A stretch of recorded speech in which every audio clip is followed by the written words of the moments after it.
more money.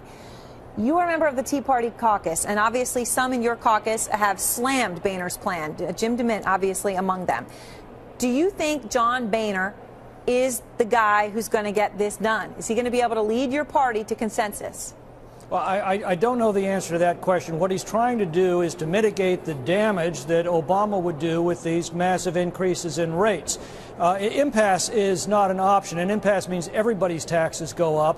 But if the president has his way, taxes are going to go up on those very wealthy folks making over $200,000. But problem is, most of those very wealthy folks aren't very wealthy, and they aren't even folks. They're small businesses filing as Subchapter S companies. About 88% of net small business income will be walloped for these taxes at exactly the time when we're depending on them to create 2/3 of the new jobs. So it's a big mess. Boehner is trying to mitigate that mess. I wish him good luck. Something's going to have to give. Yeah, something is going to have to give, because realistically, from everybody I've talked to and everything I've heard, is that realistically there's two options for the country right now. One, go over the cliff. The other, extend the Bush tax cuts for the 98% of Americans, everyone who makes under $200,000 a year if they're single, $250,000 if they're a family, and then deal with everything else later. Those seem to be the two choices. Between those, which do you pick?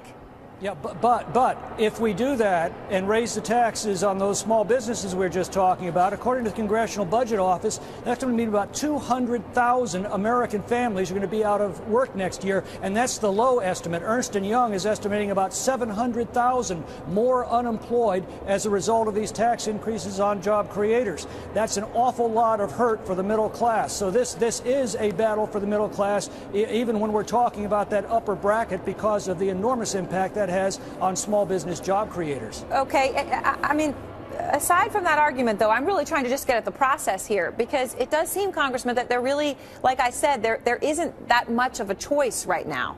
I mean, the president has said rates have to go up, not just revenue, rates, or he'll veto it. And he seems to mean it. He does mean it. He does, and as I said, failure is not an option. An impasse means taxes go up on everybody, including those job creators. So you're saying you'll go off the cliff before you extend for the 98% of Americans? No, I did not say that. What I said was that we cannot afford an impasse. Something is going to have to give. I can't make that prediction tonight what it's going to be, but the president's plan means hundreds of thousands of middle-class families losing their jobs next year. An impasse means that's going to happen, plus taxes going up on everybody else. Neither one is a viable option. Right, but we're going to get in a choice where you do have to make a choice. I mean, I guess what I'm saying is there a way in which you, Congressman, would vote for tax rates to go up? Because that's the only way to not have that impasse and not go off the cliff.